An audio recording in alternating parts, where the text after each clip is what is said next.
How's it going, VC? How's everyone doing? Mr. Boulder here. Doing my channel for about 8 or 9 months now, and I've not really dived into my love for grunge very much. So today we're going to be talking about Nirvana, without a doubt, probably the biggest grunge band there ever was. Yeah, because I'm going to show my Nirvana vinyl collection. Going to do a quick album ranking because they only put out 3 studio albums. And I'll show you some bits and pieces that they released as well.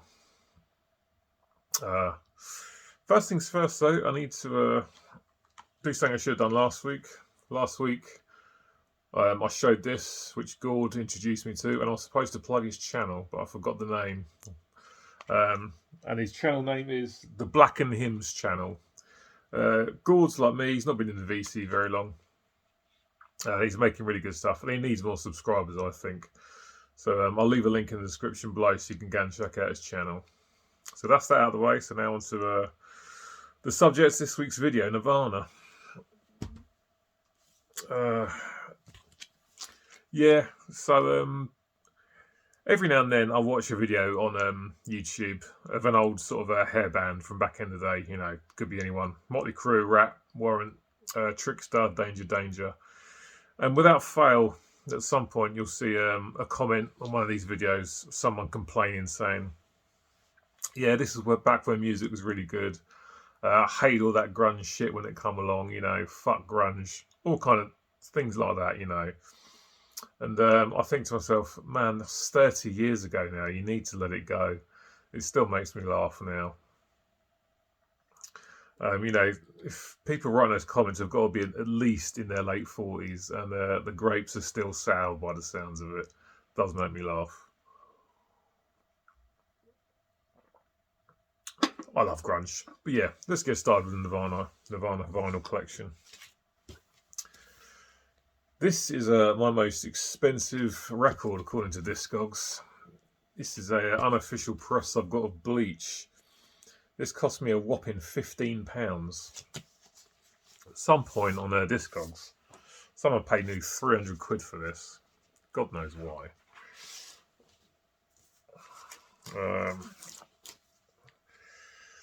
It's a blue vinyl. Bleach, cool album. Not an outstanding debut, but a good album, I think. This features Jason Everman on guitar, Chad Channing on drums, and obviously Chris Novoselic and Kurt Cobain. Famously recorded for only about $600, I remember it saying, back in the day. Here's a black vinyl version that I picked up a few years ago. Yeah, it's good stuff. Yeah, originally released on Sub Pop. Stuff like Blue's really good. Floyd the Barber, everyone knows about A Girl's School. Heard Fear Factory do a really good cover of that. Love Buzz, Negative Creep, Scoff, Mr. Moustache, Big Cheese, Downer. It's a good album, this one. Not the best of the grunge debuts as far as I'm concerned, but an album that I really enjoy. Yeah, it's a good one. It's not brilliant, but it's not a bad way to start your career, it's got to be said. So that's the debut, Bleach.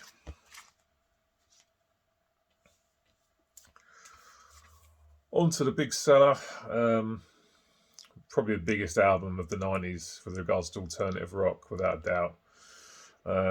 Another repress that I picked up a few years ago. I've looked at trying to grab original presses of these albums, but they always go for so much money, it's ridiculous. And to be honest, if I can get a decent reissue for a decent price, I'm always going to go for that. Everyone knows some of the songs on this album. You haven't even got to be a fan of the band to know. The likes of smells like Team Spirit, In Bloom, Lithium, Come As You Are, etc. That's that.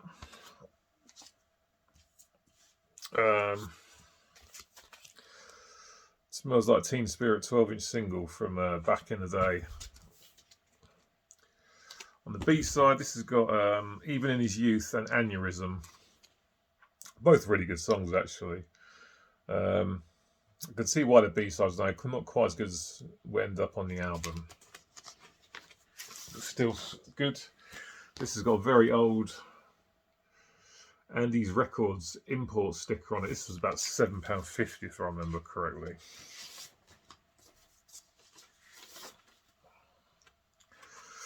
Just black vinyl.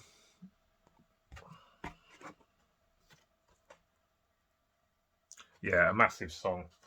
I won't deny it. It's one of those songs that when I hear it, I think to myself, or when I hear it on the radio,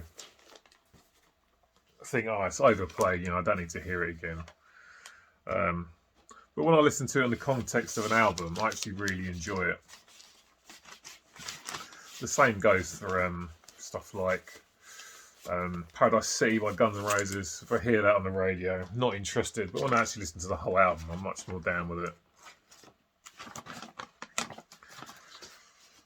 So that's that. So I've got a Teen Spirit 12-inch single.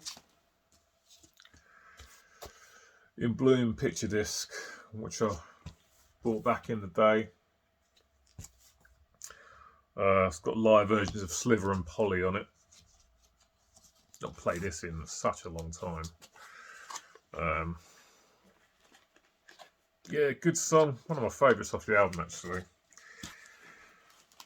Can't even get out the bloody sleeve. It's in there so hard, so I'm not going to bother getting that out. But yeah, In Bloom picture disc. Come As You Are 12-inch. I got back in the day when it was originally released. Great song. One of the first guitarists I ever learned to play. First one was Symphony of Destruction by Megadeth, and then Nirvana's Come As You Are was the second riff I ever learned to play. And that's got Endless Nameless on the B-side and live versions of Drain You. Also got the picture disc of this. This one's got School on the B-side, the live track, along with Endless Nameless. There's the picture disc. Nice piece to have.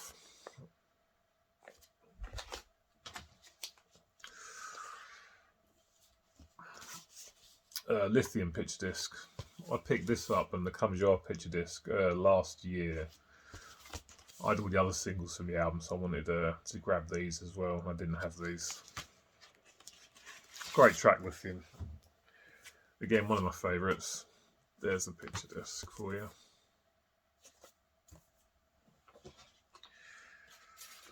Such a simple song, but so catchy at the same time. It's just brilliant stuff. Now Incesticide, which was the sort of a stopgap between Nevermind and Neutro. This has got loads of good stuff on it. This is again a reissue because again originals cost so much bloody money, it's ridiculous. Great stuff on here though, like Dive, Sliver, Stain, Bean the Sun, Molly's Lips, Son of a Gun, Beeswax, Mexican Seafood, Hairspray Queen, Aneurysm. Great stuff. Really glad to pick this up. Just didn't see it around for a while, got reissued not too long ago and managed to pick this up. There's the back. Yeah, great stuff. Just for an odds and sods collection. Really good. Definitely worth picking up. A lot of time these kind of albums are not worth your time. But not the case here. This is really good stuff. And Intro, again a repress. Fantastic album. Really, really enjoy this one. I'm going to talk about it more in a minute during the album ranking. Just again a repress from not too long ago, just on black vinyl, just how I like it. That's a fantastic album, the last studio album from 1993. Really good.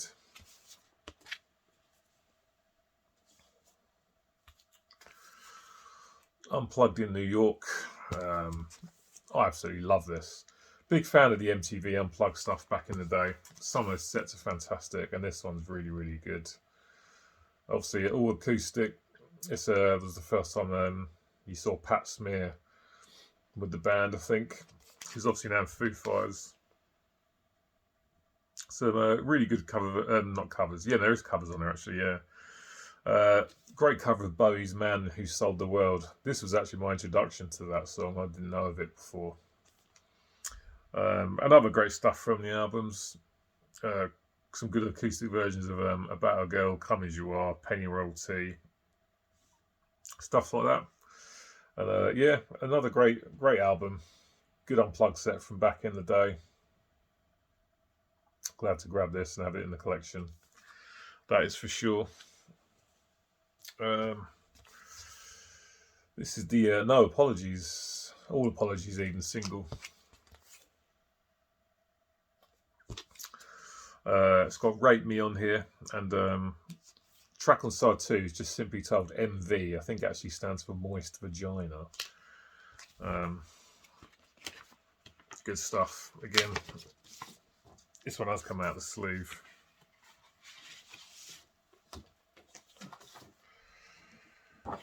And this has got a couple of prints that came with it.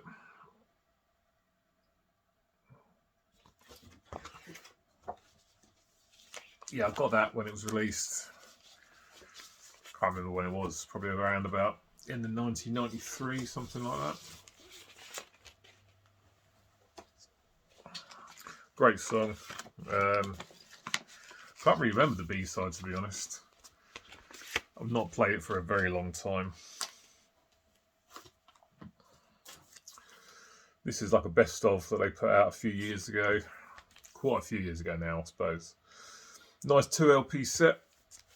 This contained one brand new song called You Know You're Right. But if you're new to Nirvana, this pretty much covers everything that you really need to hear from all the albums. A good place to start. Then again, you could argue that Nevermind's a good place to start because that's got loads of massive singles on it. Yeah, 2 LP set which plays at 45 RPM from correctly. Awesome stuff. And then the last thing to show is Nirvana live at Reading, which a good friend of mine bought me for my birthday a few years ago. Good stuff this is. Not a massive fan of live albums, I must say. But this is a good one. All the hits on there. 2 LP set. Good stuff. And one last thing which I've forgotten to show is a CD I got from the Muddy Banks of the Wish Car. I'm not going to lie to you, I can't say anything about it because I've not listened to it for absolute donkey's years. I think this is around about the time I started to realise that I'm not really bothered about live albums anymore, so I stopped buying them, and I've not listened to this for such a long time. So I can't really say too much about it, to be fair. Right, so quick album ranking then. There's only 3 to do, so it won't take long.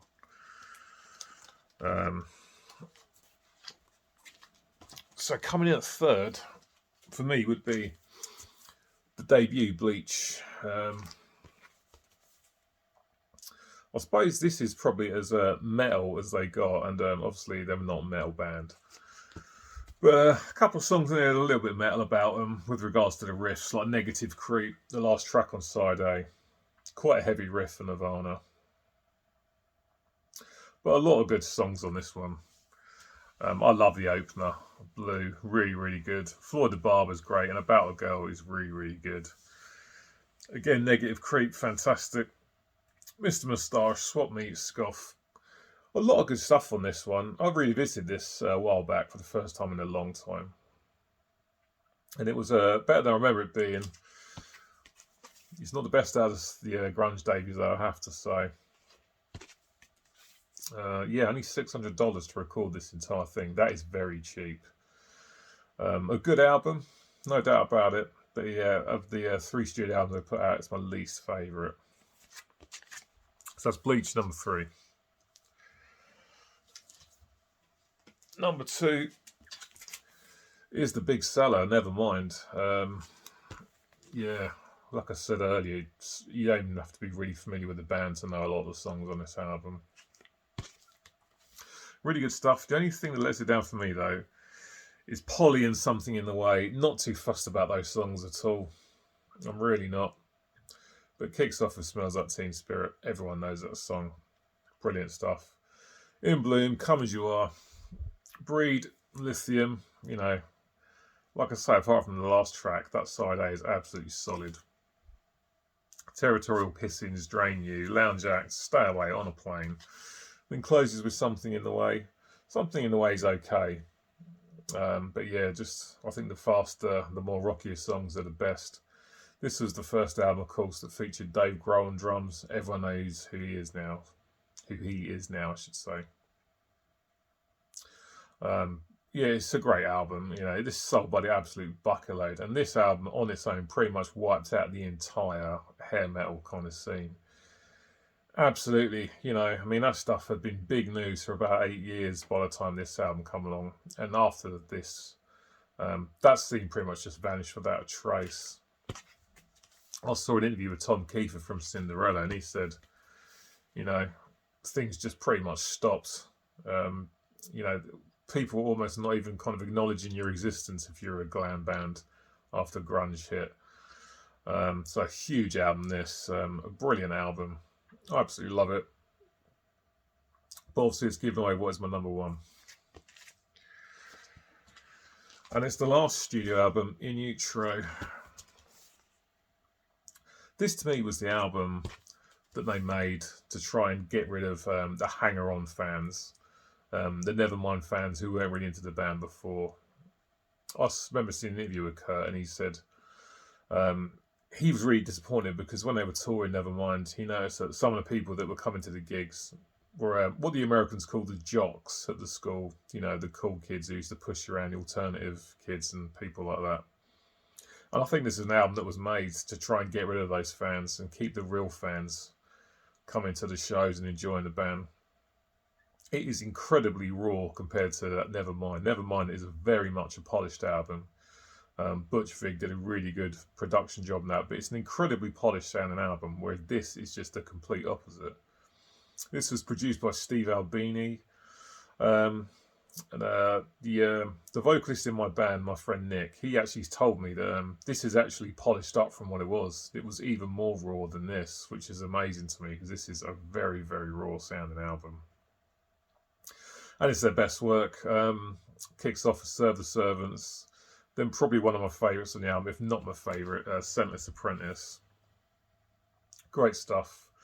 Heart-Shaped Box. Rate Me, Francis Farmer Will Have a Revenge on Seattle, another great tune. Dumb, Very Ape, Milk, Penny Royalty, Tourette's, All Apologies. The only song I'd say is a little bit weak on this is Polly, but the rest of it's fantastic. Definitely a 9.5 out of 10 album. If you took away Polly, it'd be a 10 out of 10 for me. So raw. Great drumming from Dave Grohl on this. Kurt sounds fantastic. As always in Nirvana, guitar solos are nothing to write home about, but I don't think that was the point of the band, to be honest. Just an outstanding album. What a release. Take away Polly and it's perfect, but I still enjoy Polly, to be honest. So that's my number one Nirvana album, In Utero, from 1993, their final studio album. Went out on a high. Such a shame that Kurt took his own life only about 7 or 8 months after it was released. He's left a great legacy behind, and this is a fantastic album. Brilliant stuff. My favourite Nirvana album, In Utero. If you never picked this one up, I highly recommend giving it a listen. It's my favourite, just a killer release. Right, guys, that's it for today.